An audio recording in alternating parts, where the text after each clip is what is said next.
Pemirsa, untuk membahas lebih dalam soal potensi perhelatan MotoGP Mandalika meningkatkan pariwisata dan ekonomi lokal, sudah bergabung melalui sambungan telekonferensi Menteri Pariwisata dan Ekonomi Kreatif Sandiaga Uno.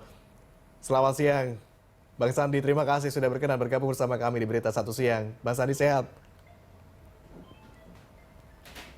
Sehat, Alhamdulillah. Terima kasih Berita Satu sudah mengundang kami pada acara ini dan optimis MotoGP akan dongkrak wisata di Indonesia. Optimis, kami melihat ada persiapan yang begitu banyak sudah dilakukan gitu ya. Tapi perhelatan MotoGP Mandalika ini kan sudah digelar kali kedua begitu ya. Sudah sejauh apa persiapan pemerintah dalam meningkatkan daya tarik wisata di kawasan tersebut kali ini, Bang Sandi? Ya, Indonesia Alhamdulillah dianggap berhasil menyelenggarakan event-event kelas dunia, termasuk juga event olahraga, event balap seperti MotoGP. Ini Mandalika sudah dianggap sebagai sirkuit dengan pemandangan tercantik di dunia. Federasi Olahraga Sepeda Motor Dunia telah menerapkan klasifikasi Grade A. Nah, persiapan ini tentunya telah kita lakukan karena ini tahun kedua dengan pemeliharaan dan peningkatan dari kualitas sirkuit sendiri sampai dengan tentunya penambahan infrastruktur pendukung dan juga akomodasi-akomodasi. Persiapan MotoGP Mandalika telah mencapai 100%, ada perbaikan lintasan dan MGPA telah mencatat sudah ada 402 marshal dan 95% ini berasal dari warga lokal. Dan kami di Kemenparekraf memaksimalkan kanal-kanal promosi. Kami juga baru menandatangani kerjasama dengan ITDC agar gelaran MotoGP ini juga mendorong pariwisata kita, meningkatkan exposure destinasi pariwisata Indonesia dan branding Wonderful Indonesia ini lebih dikenal di dunia, dan kita melakukan ini dengan artificial intelligence melalui pendekatan teknologi sehingga placement, penempatan dari promosi dan juga pemasaran dari pariwisata Indonesia ini dapat mendapatkan hasil yang optimal. Menarik karena ternyata memanfaatkan artificial intelligence begitu kali ini. Bang Sandi, kita juga percaya kalau gelaran ini bisa memberikan dampak begitu bagi UMKM. Tetapi bagaimana kemudian Kemenparekraf meningkatkan kemampuan UMKM di Mandalika sehingga mampu bersaing gitu atau setidaknya setara dengan kawasan-kawasan wisata lain di tanah air? Ya, UMKM ini kan 97% pencipta lapangan kerja kita, 65% dari ekonomi kita. Kita harus menggalang dari sedini mungkin agar UMKM kita ini terlibat, dan kami berkolaborasi dengan mahasiswa Poltekpad Lombok, Sekolah Tinggi Pariwisata Mataram untuk promosi UMKM yang ada di desa wisata, khususnya di dekat Mandalika, untuk peningkatan minat dan awareness masyarakat terhadap desa wisata, serta bagaimana kita mendemokratisasi helatan ini jangan hanya milik dari masyarakat kelas atas, tapi juga UMKM, desa wisata. Dan oleh karena itu kami berkolaborasi dengan Pemda. Kami mendorong masyarakat NTB agar rumah-rumahnya disiapkan karena sebagian masih mencari akomodasi. Ini bisa dirubah menjadi homestay dan sarana hunian pariwisata di desa wisata sekitar Kota Mandalika sampai ke Gili Tramena ini bisa menjadi fasilitas pariwisata dan akomodasi untuk mendukung MotoGP Mandalika. Nah, ada Pergub 9 tahun 2022 tentang harga kamar tertinggi berdasarkan zonasi, dan di zona 1 yang di sekitar Kek Mandalika ini maksimalnya 3 kali lipat, dan kenaikan tarif kamar yang di Lombok Barat dan Mataram 2 kali lipat, dan di Gili dan Lombok Utara itu maksimal 1 kali lipat. Nah, disinilah perlibatan dari para UMKM yang ada dalam rantai pasok. Mereka akan merasakan peningkatan penjualan produk-produk mereka, peningkatan juga dari keuntungan, sehingga bisa membuka peluang usaha dan lapangan kerja.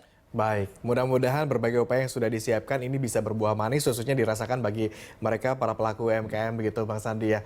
Kalau kita lihat juga Bang Sandi ini pengembangan pariwisata di kawasan Mandalika juga memang kita tahu dilakukan secara bertahap begitu ya hingga 2040 mendatang dengan ada 11 investor yang berencana membangun hotel di kawasan KEKID.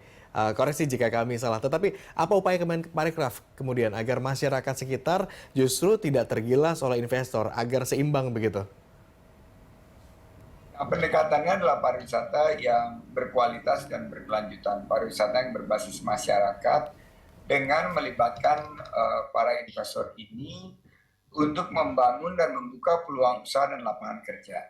Bagaimana masyarakat itu tidak tergilas. Nilai realisasi 540 juta US dollar di KEK Mandalika ini adalah realisasi investasi tertinggi di sektor pariwisata kita. Dan tentunya setiap ada kegiatan investasi kita arahkan agar juga melibatkan para UMKM dan pelaku ekonomi lokal. Karena kita bisa melihat dari sisi kulinernya, dari sisi fashion, dari sisi kelengkapan yang bisa diberikan oleh para pelaku UMKM, sehingga ekonomi kita ini yang konsepnya adalah ekonomi yang berkeadilan bagi masyarakat bisa optimal kita laksanakan. Nah, salah satu yang menarik adalah selain daripada hotel-hotel berbintang, hotel-hotel mewah, ternyata ada manfaat dari optimalisasi homestay dan desa wisata. Banyak yang mau healing, tapi tidak ingin kantong kering, dan mereka ingin menyaksikan Homestay gitu ya? balapan di Mandalika ini melalui homestay yang tidak terlalu jauh dan ini memberikan manfaat ekonomi secara langsung pada masyarakat. Oke, homestay juga bisa menjadi berkah bagi mereka begitu ya. Uh, Bang Sandi, pariwisata Mandalika yang baru ini mulai ditingkatkan ketika digelarnya MotoGP pada 2022 lalu begitu ya. Tetapi apa rencana jangka panjang Kementerian Pariwisata agar perekonomian lokal dapat terus berjalan khususnya ketika sedang tidak ada perhelatan MotoGP begitu supaya rame tidak hanya pada saat ada event-event besar saja. Iya, betul sekali. Jadi MotoGP Mandalika ini menjadi trigger, menjadi pemicu dan telah sukses menjadi ikon dan kebanggaan masyarakat, bukan hanya masyarakat NTB tapi masyarakat pariwisata dan ekonomi kreatif Indonesia.